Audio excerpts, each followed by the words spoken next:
"Mom, you're embarrassing us before you even get here." Those words echoed in my mind as I sat in seat 23C on Southwest Flight 1247 from Denver to Dallas, clutching the baptism invitation that had arrived just 10 days ago. My daughter Amanda's voice had been sharp on the phone yesterday, critiquing everything from my planned outfit to my outdated gift choices. "It's a very upscale event, Mom. Bradley's family will be there. Important people. Just try to blend in, okay?" Blend in. At my own grandson's baptism, I stared out the airplane window at the clouds below, remembering when Amanda was born 34 years ago. I'd held her tiny hand and promised I'd always be there for every important moment. Now, apparently, my presence was more burden than blessing. The flight attendant offered me pretzels with a kind smile. "Visiting family in Dallas? My grandson's baptism," I said, surprised by how proud my voice sounded despite everything. "How wonderful. Your first grandchild?" "Yes. Little James Robert Hamilton Morrison." I'd insisted on the Robert part, after my late husband who'd passed 2 years ago. Amanda had reluctantly agreed, though she'd made it clear she preferred the hyphenated surname to sound more distinguished. "I bet you can't wait to hold him," the attendant said warmly. Actually, I'd only held James twice since his birth 3 months ago. Amanda lived in Dallas now, and my arthritis made frequent travel difficult. Phone calls had become shorter, visits more infrequent, excuses more creative. "Bradley's family is very traditional about christenings," Amanda had explained during our last conversation. "The guest list is selective. Extended family, close friends, that sort of thing. Extended family, as if I were some distant relative instead of the baby's grandmother." My phone buzzed with a text from Rachel, my younger daughter. "Can't wait to see you tomorrow, Mom. BTW. What are you wearing? Amanda mentioned something about coordinating colors." Coordinating colors. For the woman who'd taught both my daughters to walk, who'd stayed up countless nights when they had fevers, who'd worked double shifts as a nurse to pay for their college educations. I pulled out my compact mirror and studied my reflection. 72 years old, silver hair neatly styled, wearing the navy dress I'd bought specifically for this occasion. I looked respectable, dignified even. So why did I feel like I was flying to my own execution? The pilot's voice crackled over the intercom.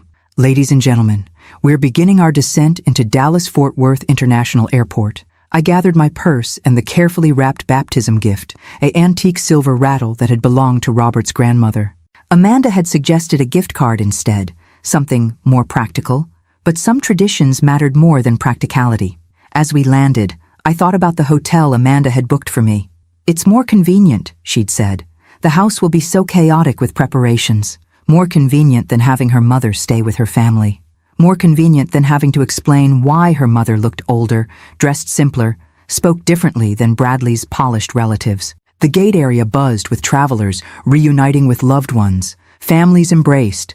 Children squealed with delight at arriving grandparents.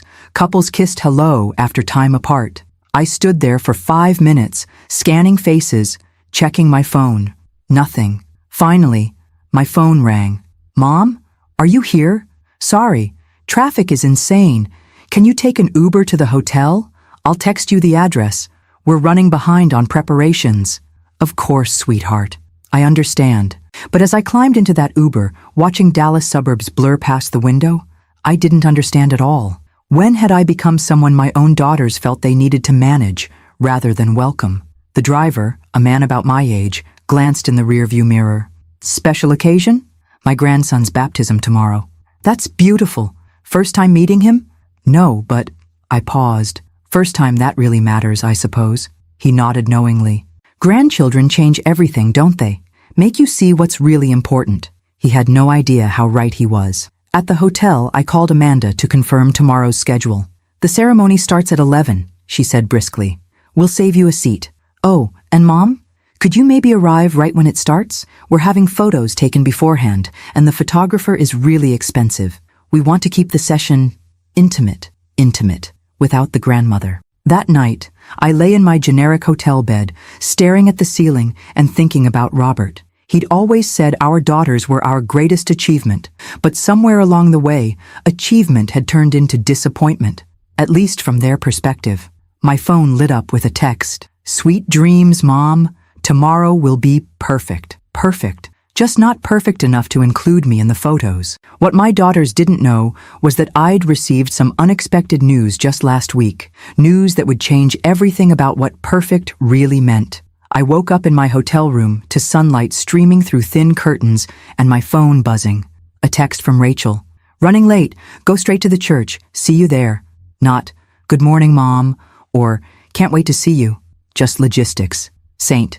Matthew's Episcopal Church sat in the heart of Highland Park, Dallas's most exclusive neighborhood.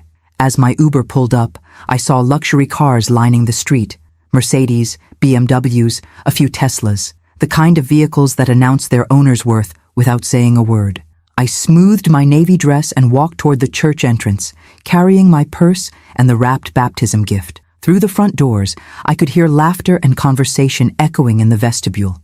"Victoria!" I turned to see Bradley's mother, Patricia Morrison, approaching with the kind of smile that never quite reached the eyes. Everything about Patricia screamed money, from her Chanel suit to her perfectly maintained blonde hair to the diamond earrings that probably cost more than my annual property taxes. "How lovely that you could make it," she said, air-kissing both my cheeks. "Amanda mentioned you'd be sitting toward the back. Better acoustics, you know. Better acoustics." In a church that seated maybe 100 people. "Of course," I replied. "Wherever works best." Through the doors to the sanctuary, I caught glimpses of the scene inside. Elaborate floral arrangements adorned every pew, white ribbons cascaded from the altar, and professional lighting equipment suggested this baptism was being documented like a magazine shoot. "Mrs. Hamilton!" I turned to see a young woman with a camera and clipboard rushing toward me. "I'm Jennifer, the photographer. Amanda asked me to let you know the family photos are wrapping up now. She'll see you after the ceremony for informal shots." Informal shots, while the formal ones happened without me. "Victoria, dear," Patricia interrupted, "why don't I show you to your seat? The ceremony will begin shortly." She led me into the sanctuary, and my breath caught. The first 3 rows were filled with an elegant crowd, men in expensive suits, women in designer dresses, children dressed like they'd stepped from a Ralph Lauren catalog. Amanda stood near the altar in a stunning cream dress, holding baby James, who wore what looked like a christening gown that cost more than my monthly mortgage. Rachel sat in the second row, wearing a burgundy dress I'd never seen before, and speaking animatedly with a tall, dark-haired man in an impeccable navy suit. This had to be Ethan, the millionaire cousin. Her body language screamed flirtation, leaning in when he spoke, laughing at everything he said, touching his arm. "Here we are," Patricia announced, stopping at the very last pew. Perfect view of everything. I sat down alone as the church continued to fill around me. Extended family members, college friends, business associates, all taking seats progressively closer to the altar. The physical distance felt symbolic of something deeper. Something that had been building for years without my quite realizing it. The processional music began, and everyone stood.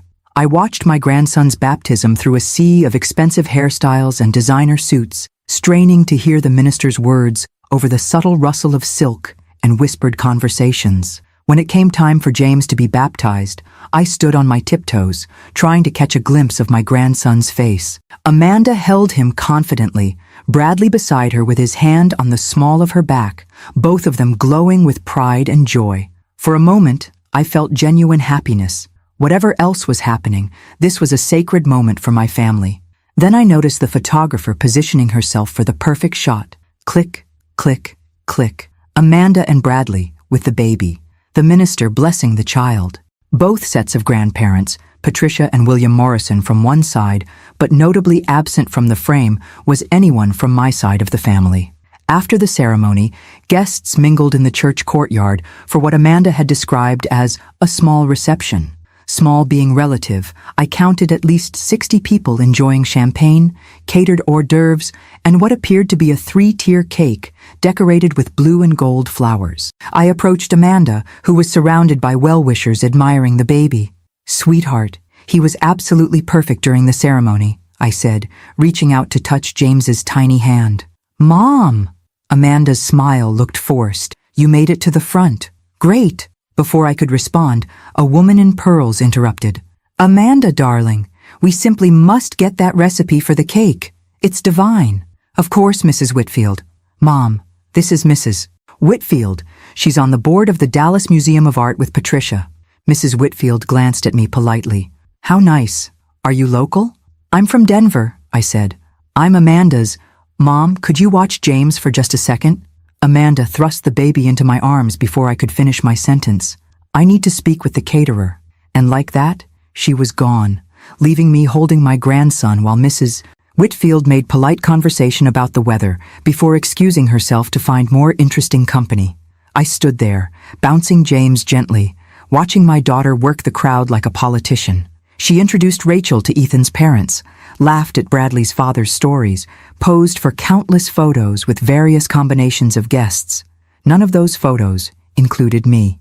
Beautiful baby. I turned to see an elderly man with kind eyes and a walking cane. Thank you. He's my grandson. I'm George Morrison, Bradley's great-uncle. You must be very proud. I am. He's perfect. Family is everything, George said, studying my face. Though sometimes people forget that until it's too late. There was something in his tone that made me look at him more carefully. Are you speaking from experience? 60 years in business teaches you that relationships matter more than reputation. Money comes and goes, but family. He paused. Well, family should be forever. Amanda reappeared, slightly breathless. Mom, let me take him back. We're about to do family photos. She lifted James from my arms, and I waited for her to ask me to join the photo session. She didn't. Instead, I watched from 30 feet away as the photographer arranged multiple groupings, Amanda, Bradley, and James. The new parents with both sets of grandparents, meaning Patricia and William, but not me. Extended family shots with aunts, uncles, cousins, even one with Rachel, Ethan, and his parents, as if she were already part of their family. The photographer never once looked in my direction. When the photos ended, guests began to leave. I approached Amanda one final time. Sweetheart, this was beautiful. Thank you for including me. Of course, Mom. I'm so glad you could make it. Her hug felt perfunctory, distracted. Your hotel has a shuttle to the airport, right? Your flight's pretty early tomorrow. Early tomorrow. No invitation to dinner, no suggestion to spend more time with my grandson. No acknowledgement that I'd flown halfway across the country for a 30-minute ceremony where I'd been treated like an afterthought. Yes, everything's arranged. Perfect. Travel safe, okay? I'll call you soon. As I walked back to my waiting Uber, I heard Rachel's laughter carrying across the courtyard. She was still deep in conversation with Ethan, clearly making progress with her romantic agenda. Both my daughters had gotten what they wanted from today. I was the only one who'd been forgotten. But as I settled into the car for the ride back to my hotel, I thought about the envelope sitting in my purse, the one from my brother's attorney that had arrived last Tuesday. Soon, they'd realize exactly what forgetting me would cost them. Back in my hotel room, I kicked off my shoes and pulled the envelope from my purse. The return address read, Whitman and Associates, Estate Attorneys, Denver, Colorado. I'd been so focused on the baptism preparations that I'd barely processed its contents when it arrived. Now, sitting alone in a generic hotel room after being treated like a stranger at my own grandson's baptism, every word hit differently. Dear Mrs. Hamilton, we regret to inform you of the passing of your brother, Thomas Hamilton. As per his last will and testament, you have been named the primary beneficiary of his estate. Thomas, my older brother who'd left Denver 40 years ago to work oil fields in North Dakota, who'd sent Christmas cards but rarely called, who'd lived frugally in a trailer while building what apparently had become an empire. I pulled out the estate summary that had made my hands shake when I first read it. Estate of Thomas Hamilton.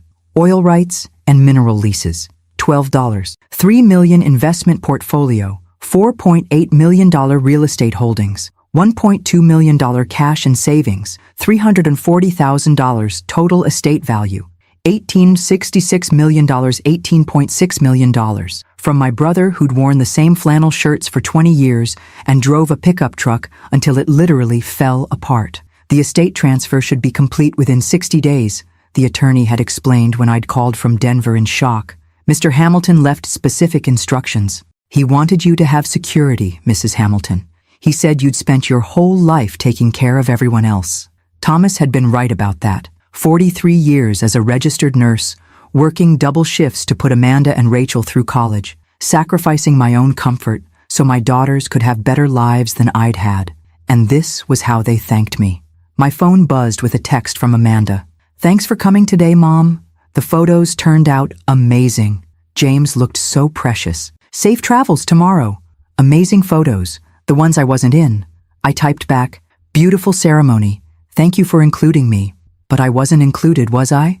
I was tolerated, managed, kept at arm's length like an embarrassing relative who might say the wrong thing in front of the important people. A follow-up text from Rachel appeared. OMG, Mom. I think Ethan really likes me. He asked for my number. This could change everything. This could change everything. Because landing a millionaire was more important than treating your mother with basic respect. I walked to the hotel room window and looked out at Dallas's glittering skyline. Somewhere out there, my daughters were probably celebrating. Amanda because her social climbing had been successful. Rachel because she'd made a connection that could elevate her lifestyle. Neither of them was thinking about the woman who'd raised them alone after their father died, who'd worked nights so they could have dance lessons and summer camps, who'd co-signed their college loans and helped with their first apartment deposits. I picked up my phone and called the number for Whitman and Associates, knowing they'd have emergency contact procedures for estate matters. This is Victoria Hamilton. I'm calling about my brother Thomas's estate. Mrs. Hamilton, I was hoping to hear from you. Did you have questions about the transfer process? Actually, I need to know about changing my own will. Immediately. There was a pause. Of course. We can certainly help with that. Are you looking to make minor adjustments or more substantial changes? I thought about Amanda's forced smile when she'd seen me at the church, Rachel's complete focus on her romantic prospects, the way both of them had coordinated to minimize my presence at the most important day in my grandson's young life. Substantial changes, I said. I want to remove my daughters from my will entirely. I see. That's certainly your right, Mrs. Hamilton. May I ask about alternate beneficiaries? Children sometimes have children of their own. Yes, my grandson, James. Everything goes to him when he turns 18. And I want to establish a foundation for elderly people who've been abandoned by their families. That's very generous. When would you like to schedule an appointment? As soon as I return to Denver. And I want my daughters notified of the changes officially, through legal channels. Absolutely. We'll prepare the documentation immediately. After I hung up, I felt something I hadn't experienced in years. Complete control over my own life. My phone rang. Amanda. Mom, I hope you're not upset about the photos. The photographer just had such a specific vision, and we didn't want to interrupt her artistic process. Artistic process. That's what we were calling deliberate exclusion now. I understand, sweetheart. Great. Oh, and I meant to ask, are you still planning to help with James's college fund? Bradley's parents are setting up this amazing investment account, and we thought you might want to contribute. They thought I might want to contribute.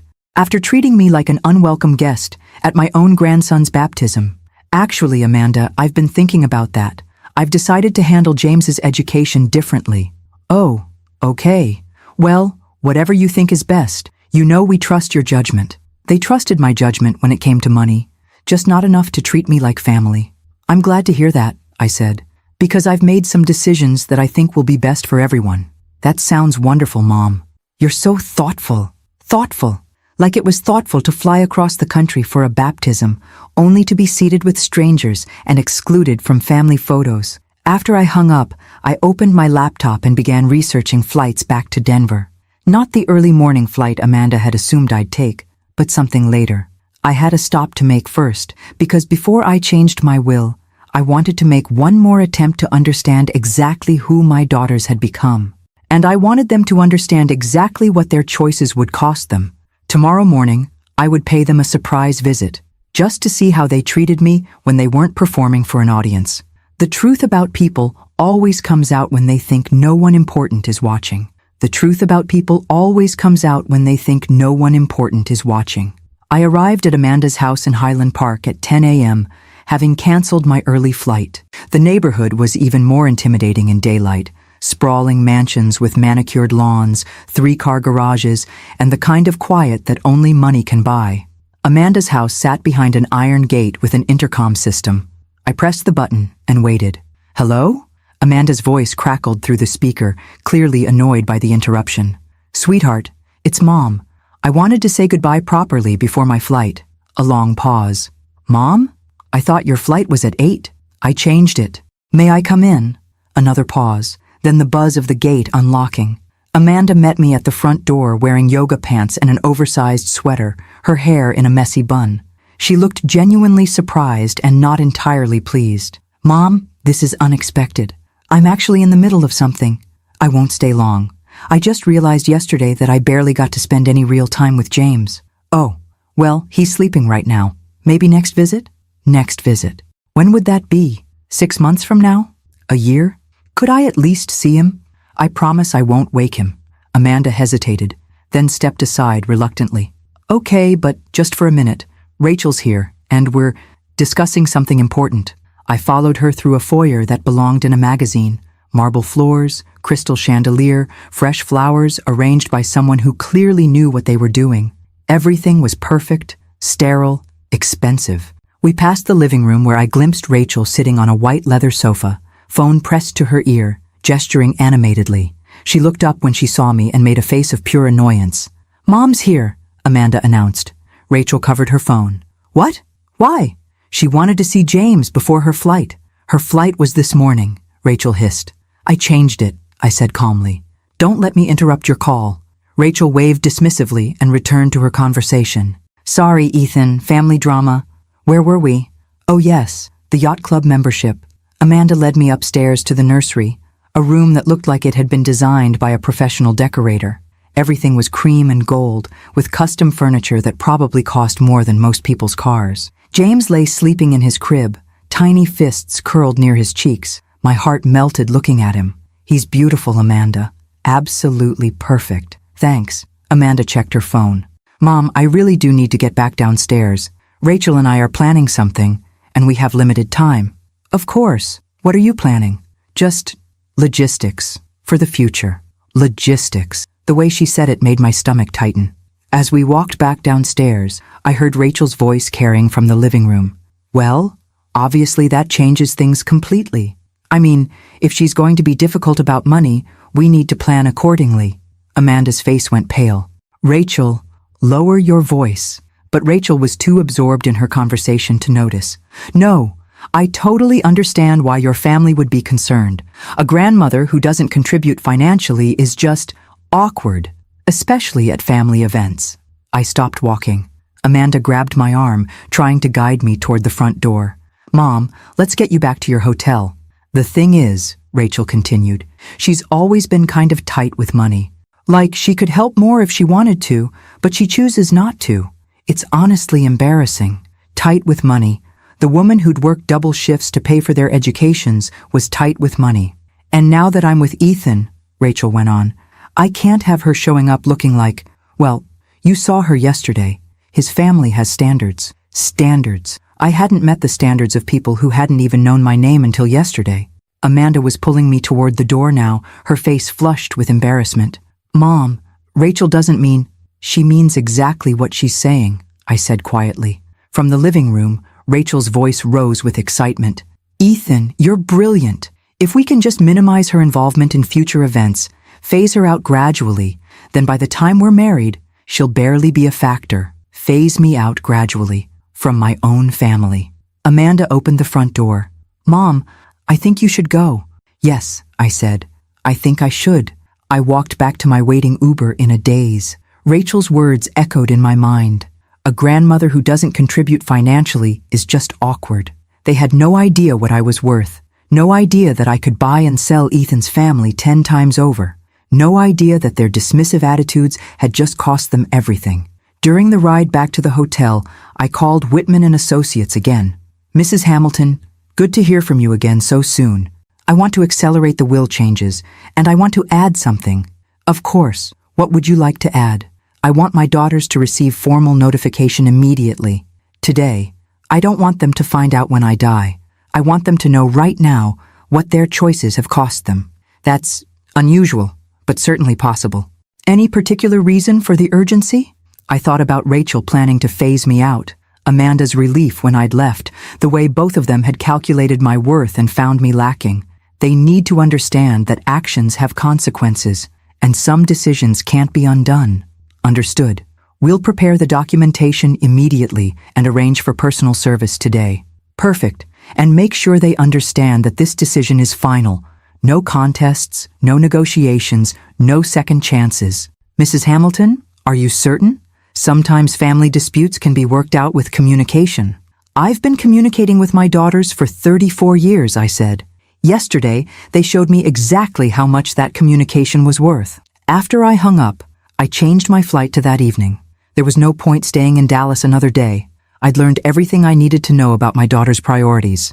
By the time my plane took off, legal documents were being prepared that would deliver the shock of their lives. And for the first time in years, I felt something I'd almost forgotten: the power of being in complete control of my own destiny. My daughters thought they were planning their futures without me. They had no idea how right they were going to be. 3 days later, I sat in my comfortable Denver living room, sipping coffee and watching the morning news when my phone exploded with calls. Amanda first, then Rachel, then Amanda again. I let them all go to voicemail. The doorbell rang at exactly 10:15 a.m. Through my window, I saw a man in a suit holding an official-looking envelope. The process server, confirming that my daughters had received their copies of the will changes. I opened the door with a smile. "Good morning. All delivered successfully?" "Yes, ma'am. Both parties received their documentation yesterday evening. Ms. Amanda Hamilton Morrison and Ms. Rachel Hamilton, both in Dallas, Texas." "Perfect. Thank you." After he left, I finally listened to my voicemails. Amanda's voice was shaky. "Mom, we got some papers. Legal papers. There must be some mistake. Can you call me back, please?" Rachel's message was more direct. "What the hell, Mom? We need to talk. Now." Then Amanda again, crying.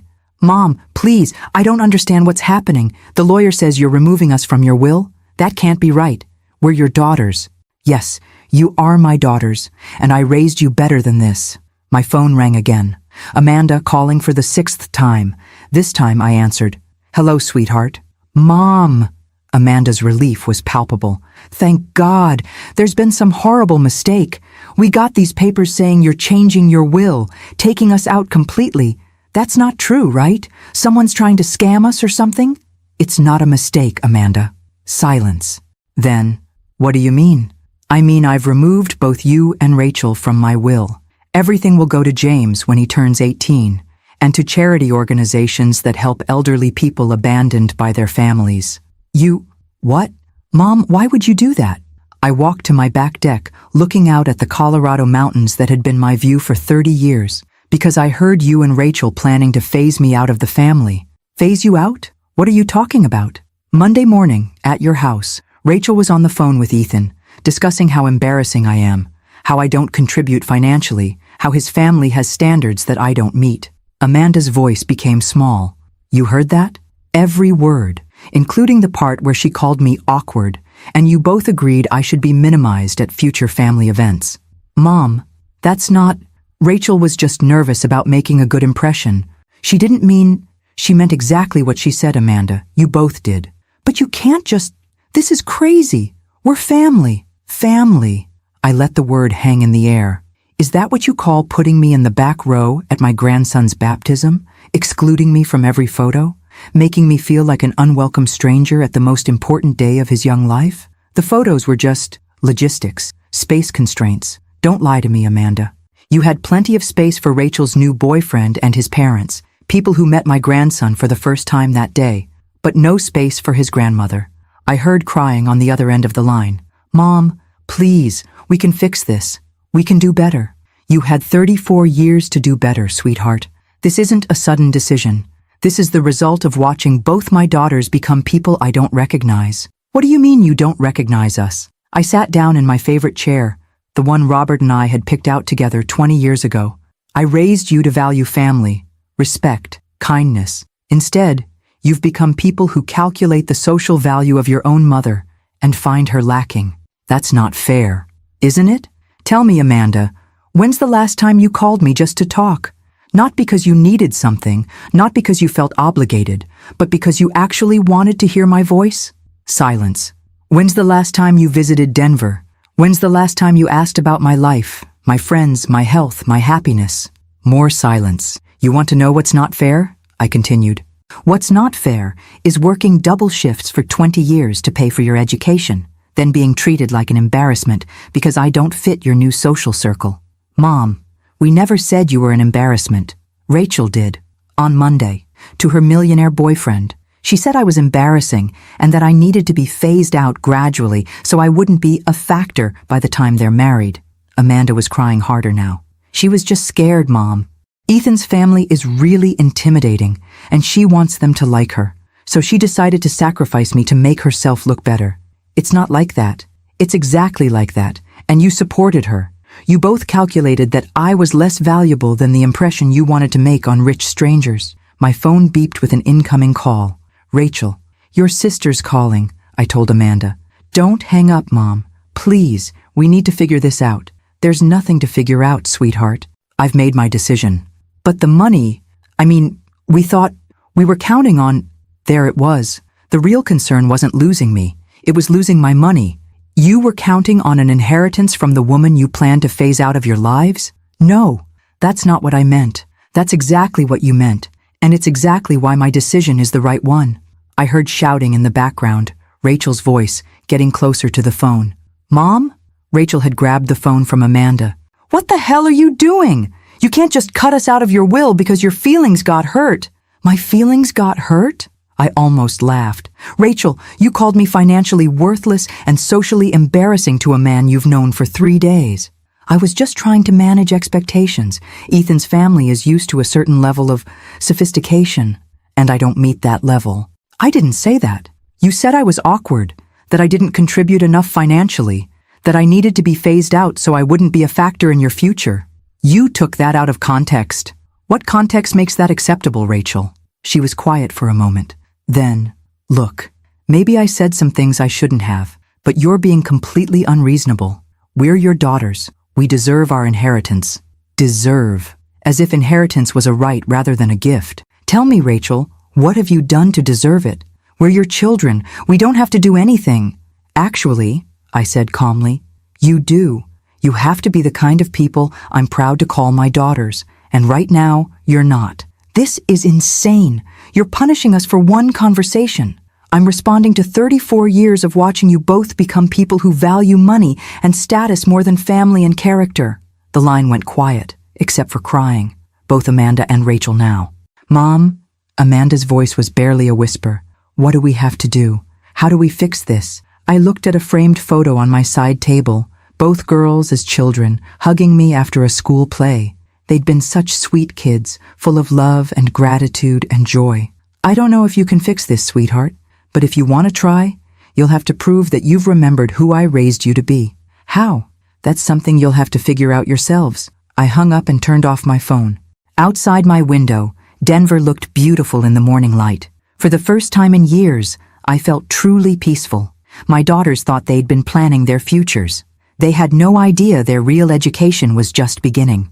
For 2 weeks, I enjoyed the most peaceful silence I'd experienced in years. No guilt-inducing phone calls about money, no last-minute requests for babysitting that never materialized, no performative conversations where my daughters pretended to care about my life. I used the time to research charities, plan my estate distribution, and for the first time since Robert died, think about what I actually wanted from my remaining years. Then the campaign began.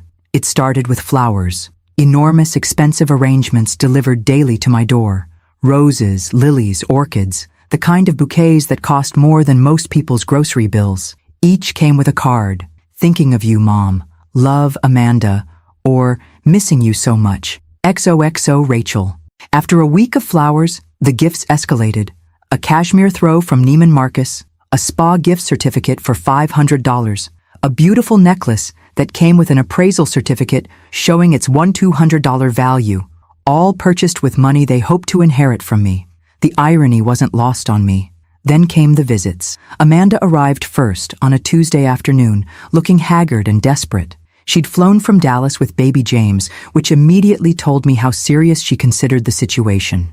Mom, please, we need to talk. I let her in, not because I was ready to forgive, but because I wanted to see my grandson. James had grown in just 2 weeks, more alert, more responsive. As I held him, Amanda sat on my couch and cried. I can't sleep, she said.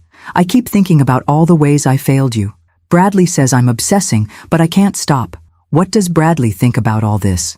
Amanda's face crumpled. He says you're being manipulative. He thinks you're just trying to control us with money. And what do you think? I think, she paused, struggling. I think I forgot how to be your daughter somewhere along the way. It was the first honest thing she'd said to me in years. When did that happen, do you think? I don't know. Maybe when I met Bradley?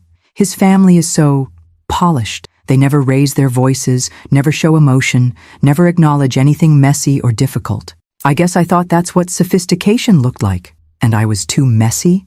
She nodded, tears streaming. You reminded me of where I came from. Working-class Denver, a single mom doing her best. When I was around Bradley's family, I wanted to forget all that. You wanted to forget me. Not forget you, just not have to explain you. The honesty was brutal, but necessary. Amanda, do you remember what I taught you about shame?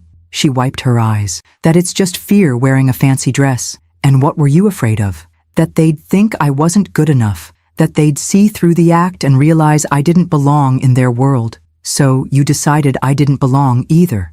I'm so sorry, Mom. I know that doesn't fix anything, but I'm sorry.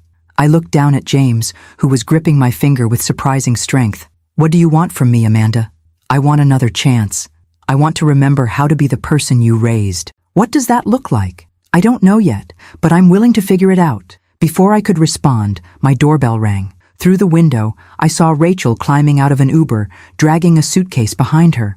Did you know she was coming? I asked Amanda. She texted that she was flying in. I didn't know she'd come straight here. Rachel burst through the door without waiting for an invitation, her usual confidence replaced by frantic energy. Mom, this is insane. You can't just cut us off because we made some mistakes. Hello to you too, Rachel. Don't be sarcastic. This is serious. Do you have any idea what you're doing to our lives? I'm giving you both exactly what you wanted, a future without me in it. That's not what we wanted, isn't it? You were literally planning to phase me out of family events. Rachel threw herself into my armchair. I was nervous. Ethan's family is incredibly wealthy, and I was scared they'd judge me based on... She trailed off. Based on what, Rachel? Based on our background. Based on the fact that we're not like them. You mean based on me? No. Well, maybe partly. But that doesn't mean I don't love you. I sat down across from her, still holding James. Rachel, do you remember the summer you were 15 and wanted to go to that expensive music camp? Of course. What did I do? Her voice became small. You worked extra shifts for 3 months to pay for it. And do you remember what you said when you got home? That it was the best summer of my life, and that I'd never forget what you sacrificed for me. Have you forgotten? She was crying now. I didn't forget. I got confused about what mattered. What confused you? Money? Status? The way people treat you when they think you're important? She looked at Amanda. We both got confused. I stood up and walked to the window, looking out at the street where I'd lived for 3 decades. The same street where I'd taught both girls to ride bikes, where we'd waited for school buses, where we'd had countless conversations about life and values and what really mattered. Girls, I need you to understand something. This isn't about punishment. This is about consequences. What's the difference? Amanda asked. Punishment is about making you suffer. Consequences are about teaching you the real cost of your choices. But we understand now, Rachel said desperately. We know we messed up. Do you? Because 3 weeks ago, you were planning my gradual elimination from the family. Now you're here because you found out it'll cost you money. How do I know which response is real? They looked at each other, then back at me. How do we prove it? Amanda asked quietly. I thought about that for a long moment, watching James sleep peacefully in my arms. I don't know if you can, I said finally. But if you want to try, you'll have to start by figuring out who you actually are when no one's watching. When there's no money involved, no social pressure, no audience to impress. We can do that, Rachel said quickly. Can you? Because right now, you're both here because I have money you want. How is that different from the people you've been trying to impress? The question hung in the air like a challenge, but what happened next would test whether my daughters could truly change, or if they were just better at pretending. But what happened next would test whether my daughters could truly change, or if they were just better at pretending. The test came sooner than I expected. 3 days after Rachel arrived in Denver, my neighbor Mrs. Patterson knocked on my door. She was 86, lived alone, and had become increasingly frail over the past year. Victoria, dear, she said, wringing her hands. I hate to bother you, but I'm in a terrible situation. What's wrong, Helen? My grandson promised to take me to my doctor's appointment today, but he just called and canceled. Something about work. The appointment is in an hour, and if I miss it, they'll make me wait another month. I looked back at my living room, where Amanda was feeding James and Rachel was scrolling through her phone, both of them clearly trying to be on their best behavior. Of course I'll take you, I said. Let me get my keys. As I turned to gather my things, I heard Amanda say, Mom, where are you going? Mrs. Patterson needs a ride to the doctor. Rachel looked up from her phone. Now, we're in the middle of working things out. Mrs. Patterson is 86 and has no other way to get there. Can't she call an Uber?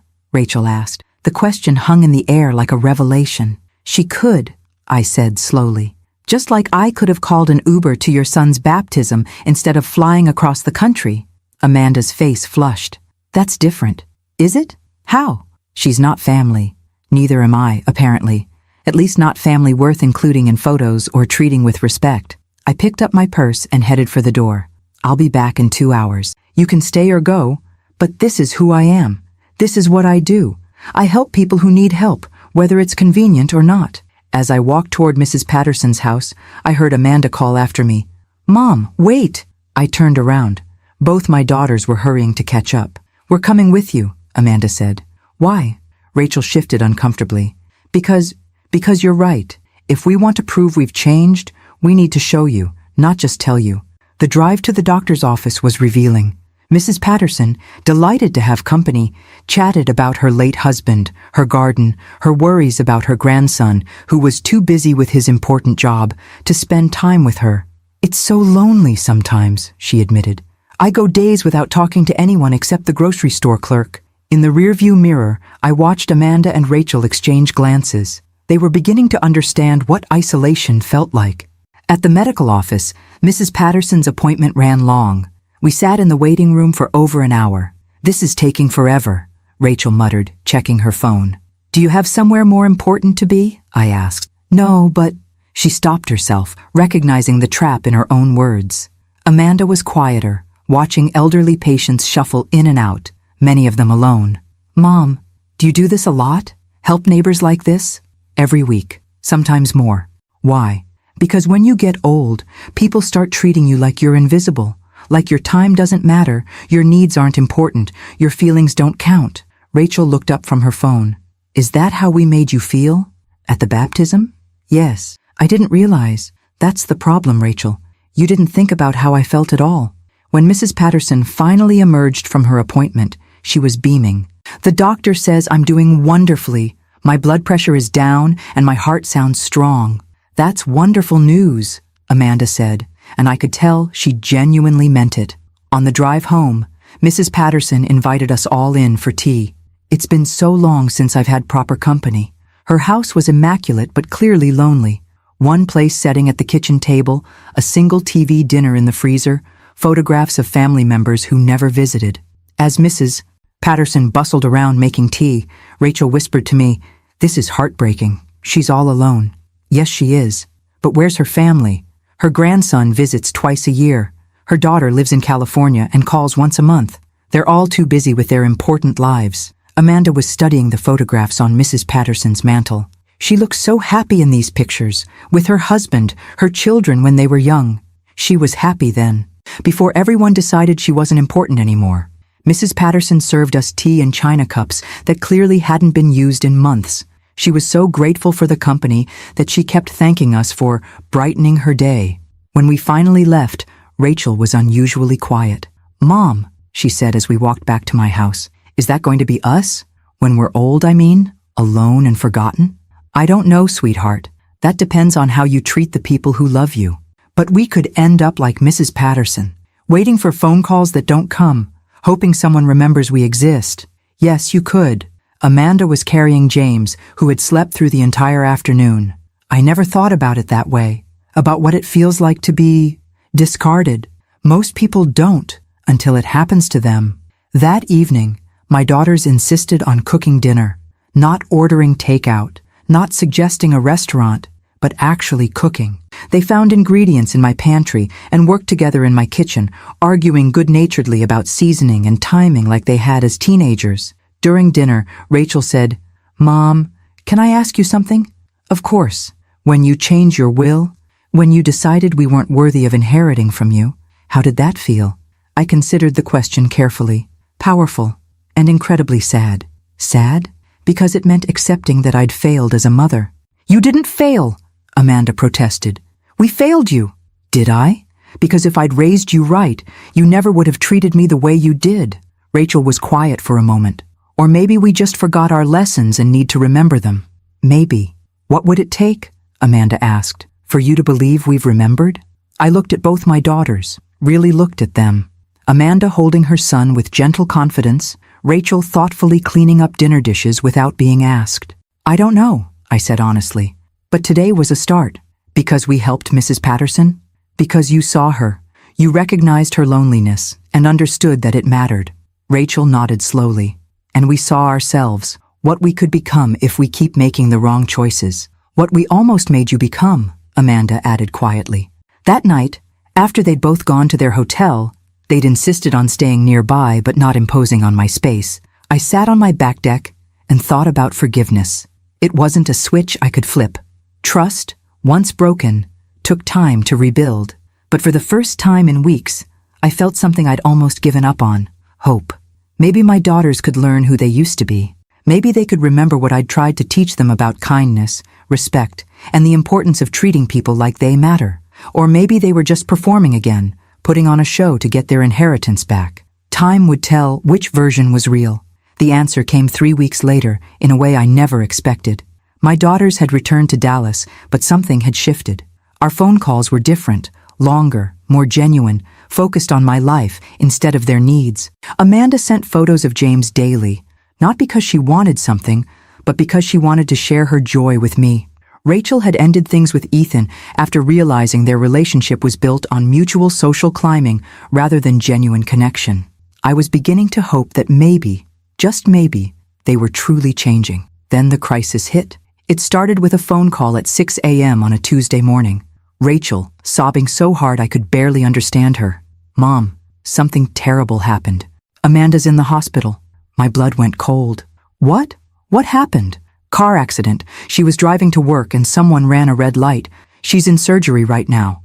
Is she? We don't know yet. It's bad, Mom. Really bad. I was booking a flight before she finished explaining the details. Where's James? With me.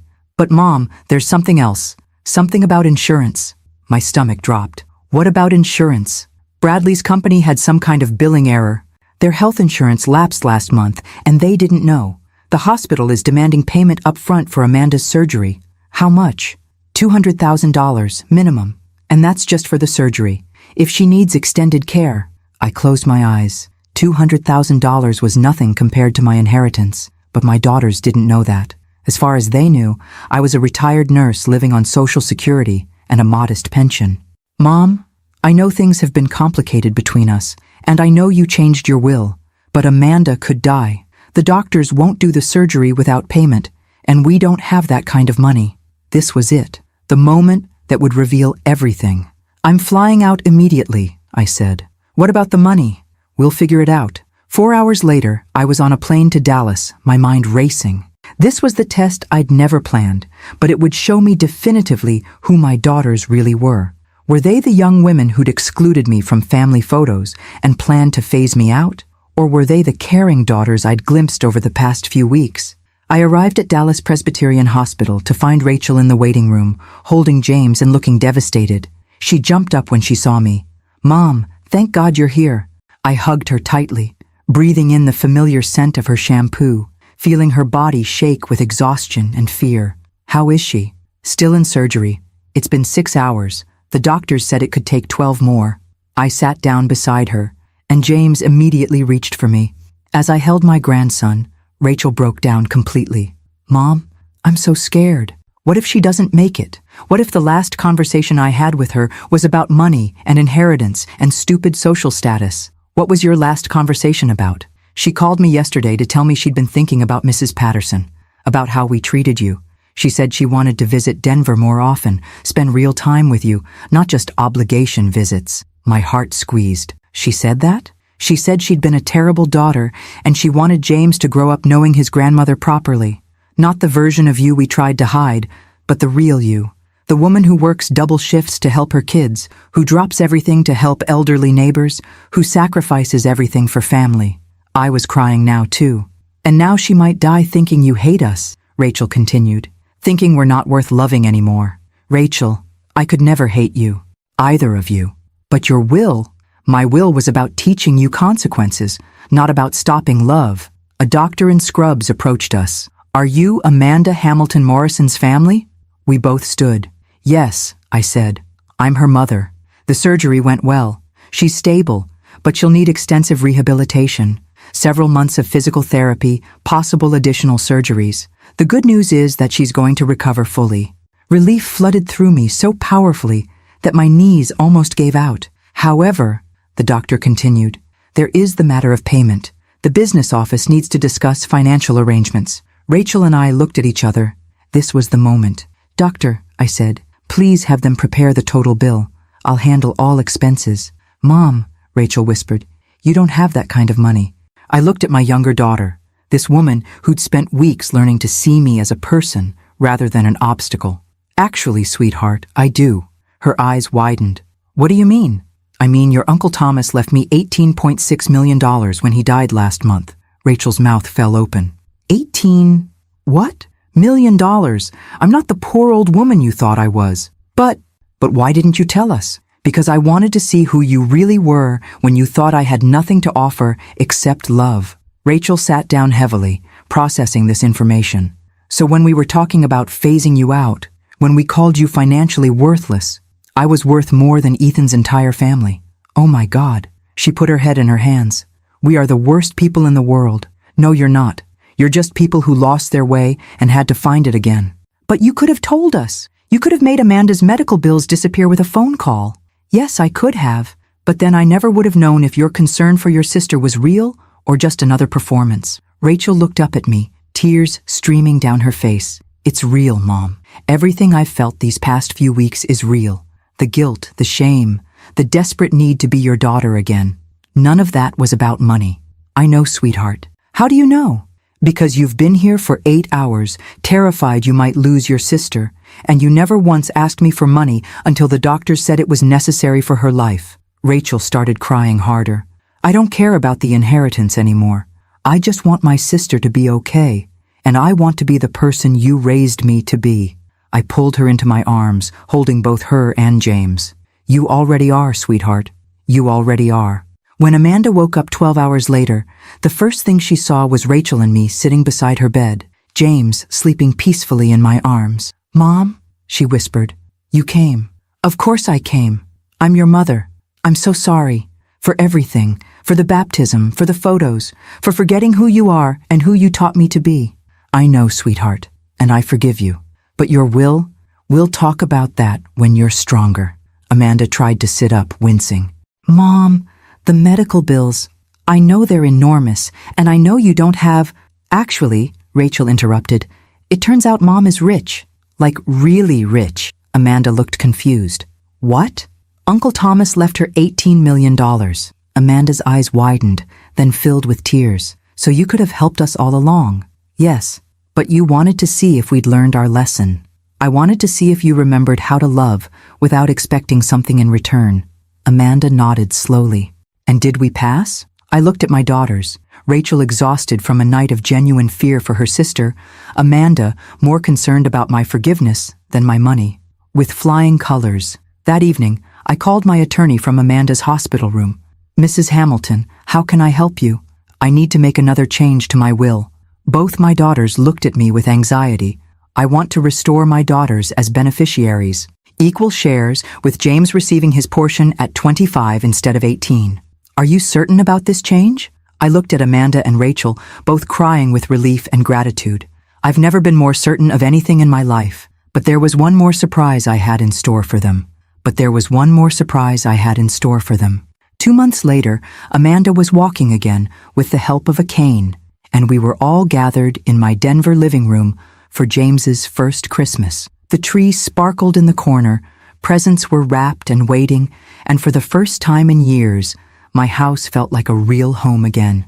Mom, Amanda said, settling carefully into Robert's old armchair, can I ask you something? Of course, sweetheart. When you changed your will back, when you restored us as beneficiaries, you said there was something else you wanted to discuss. Rachel looked up from where she was playing with James on the floor. I've been wondering about that too.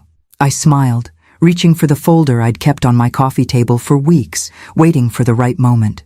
Actually, there is something I've been working on since I inherited Uncle Thomas's money. I handed them each a thick packet of documents. What is this? Rachel asked, flipping through pages of legal text. It's the founding documents for the Victoria Hamilton Foundation for Family Reconnection. Both my daughters looked confused. I don't understand, Amanda said. Remember Mrs. Patterson? Remember how lonely she was? How forgotten she felt? They nodded. There are thousands of elderly people in this country who are experiencing exactly what I experienced at James's baptism. Their children are embarrassed by them, exclude them from family events, treat them like burdens instead of blessings. I stood up and walked to the window, looking out at the snow-covered street where I'd raised my girls. But there are also thousands of adult children who want to reconnect with their parents and don't know how. People who've made mistakes, said hurtful things, let pride and misunderstandings tear their families apart. Like us, Rachel said quietly. Like you. And like hundreds of other families who need help finding their way back to each other. Amanda was reading through the documents. Mom, this says you're donating $12 million to start this foundation. That's right, $12 million. But that's more than half of Uncle Thomas's inheritance. Yes, it is. Rachel sat up straighter. So our inheritance. Your inheritance will be smaller, yes. About $2 million each instead of $6. I watched their faces carefully, looking for any sign of the old greed, the old entitlement. Instead, Amanda started crying. Mom, that's incredible. Do you know how many families you could help with $12 million? We estimate about 10,000 families over the next decade, I said. Family counseling, mediation services, financial assistance for visits and reunification, support groups for both elderly parents and estranged adult children. Rachel was reading her packet now, her eyes growing wider with each page. You're creating support groups for people like us? People who've been terrible to their parents? People who've lost their way and want to find it again? Yes. And counseling for people like Mrs. Patterson? People who feel abandoned and invisible? Absolutely. Amanda struggled to stand up, using her cane for support. She walked over to me and pulled me into a fierce hug. Mom, this is the most beautiful thing I've ever heard. You're taking the worst experience of your life and using it to help other people. We're taking our worst experience and using it